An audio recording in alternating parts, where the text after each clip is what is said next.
The role of thiazolidinediones, pioglitazone and rosiglitazone, controversial molecules, very important I suppose, I think, but side effects, especially cardiovascular side effects, are a problem. What is your use in clinical practice? I think rosiglitazone came under fire just about 3 years ago with an excellent article in EJ by David Nissen. David Nissen is supposed to demolish all important drugs slowly, but when I listened to his one lecture, you see, where he gave very honestly acknowledgements, and I found them all very industry associated. All, the list was everything was there. See? So, but he still continues to probably demolish some of the drugs, so how exactly he is doing that, it's almost like a lotus flower in the mud, See, but anyway,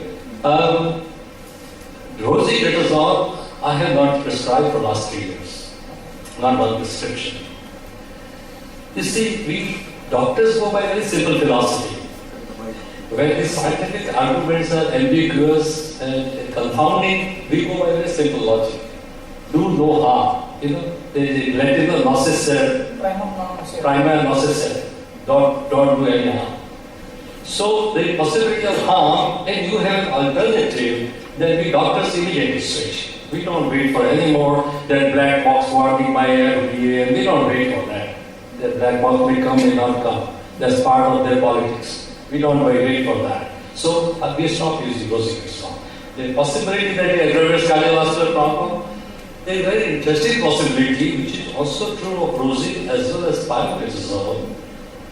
Besides, of course, that they cause weight gain and edema, two major side effects, very, very major side effects. One very interesting one is increasing fractures, and it's a real one. They can stimulate, they can differentiate the bone cells, the osteocytes, into adipose tissue cells. They stimulate because the origin is same mesenchymal. They can cause differentiation of adipose tissue cells, from the bone cells, and therefore slowly fat increasing into the bone cell mass and making it result. So this is a real possibility in the long run. But you do prescribe pioglitazone. Pioglitazone we prescribe, but very, very carefully. As soon as I find the first 1.5 or 2 months past weight gain in a given patient, I take it out. Because here is a patient who may go 15 kilo plus and may be obese to start with. So it's very dangerous. You see, but there are some who don't gain as much. There are some who are disciplined and do the lifestyle intervention side very well, and by that you can counter the weight gain also. There are studies you can counter it. One of very good studies by one of the Bombay boys, Vivian Fonseca, who were your Naira. You see, so Vivian is now the editor of Diabetes Care and a very good, opinion maker in the US. So he has shown that you can counter this weight gain. So if I can do that, fine. Otherwise, I take it out. How do you counter? By very good lifestyle intervention. Same person, you institute very good diet exercise, and in spite of glitazone, you can counter the weight gain. So this is possible. Okay. But the effort is little heroic, but you can do that. And if your patient has that motivation to do that, then you go ahead and continue the drug. There is not much weight gain. But lot of weight gain I take it out, and edema likely to produce a problem, like somebody has borderline cardiovascular function, left ventricular hypertrophy, hypertension, or has a creatinine of 1.3, 1.4, and then the edema comes and suddenly go into fluid overload and can land up in the hospital. You see, I treated some flown, VIP flown from Delhi to Mumbai for cardiac failure, and the only thing I had to remove is pioglitazone, and he went home without consulting a cardiologist. You see? So you see, so this is possible. So use carefully the wonderful drug. The effect is profound. The A1C lowering 2.5. They're very effective drug. But you have to know how to use them and use them correctly. Now in India, the Indian doctors have superb clinical perceptions. And me and my colleagues, many of them, are now trying very small doses of glitazone. Like instead of 15 milligram bio, we are at 7.5. And we have launched studies to show, and some of the preliminary data reported that it can produce therapeutic effect and minimize weight gain and edema. So I think it's a wonderful clinical approach. that's the Indian doctors are taking. One area of trouble in family practice is the great lethargy, both on the part of the patient and on the part of the physician, to start insulin. How bad is that? How can we rectify that? Yeah, I think we find that although that needle is not very painful, the insulin needle is really one of the minimum pain, I would say pain-free. But we have that in our mind as association. In Indian cultural background, we don't want to invade our body with anything. It may be true elsewhere also. No human being wants his body to be invaded by a variety of tubes and needles and all sorts of, you see. But I think we do have a poor acceptance of insulin. However, once a patient has bad hyperglycemia, has tried 2-3 drugs, and has tried 2-3 diabetologists also already, then he accepts insulin very readily. Very readily. See? After all the suffering, and you have to only prescribe it with some conviction and make the patient take first shot in front of you. We do that. Okay. I tell the patient that you're not going home until you inject yourself.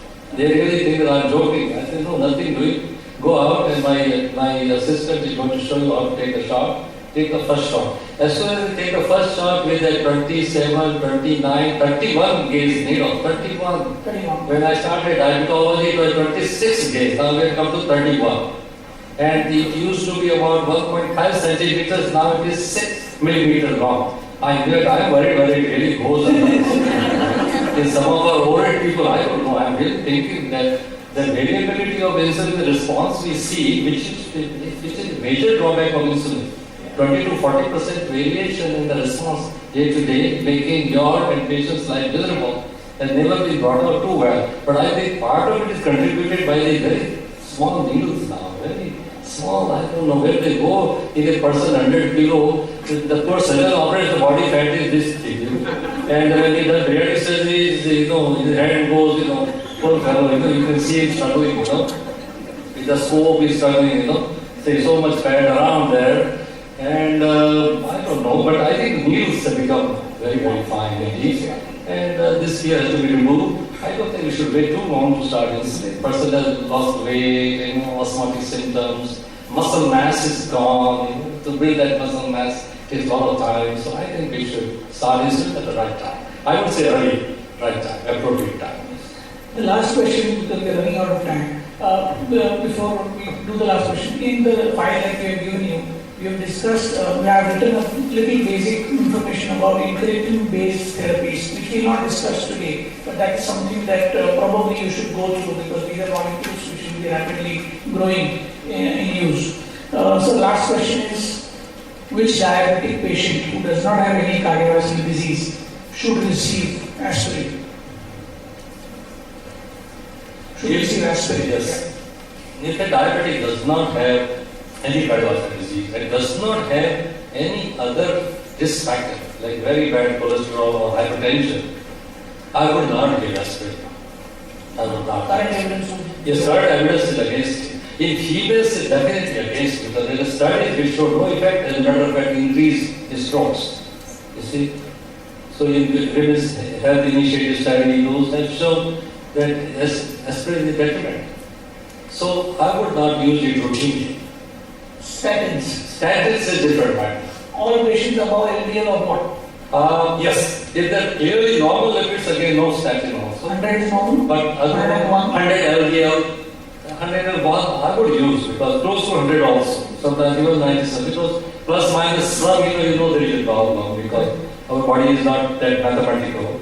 So biological systems, you sometimes have a leeway, plus minus you have to use. But if they clear normal, I would not use statin either. I don't think routinely they should be used. They've been promoted by the industry, statins especially. They're all pleiotropic effects and tremendous effects, but aspirin less between the two. But statin, majority of the time, yes. Male, female, statins, any difference? Statin, no difference. No. Both of them should be used, yeah. Okay.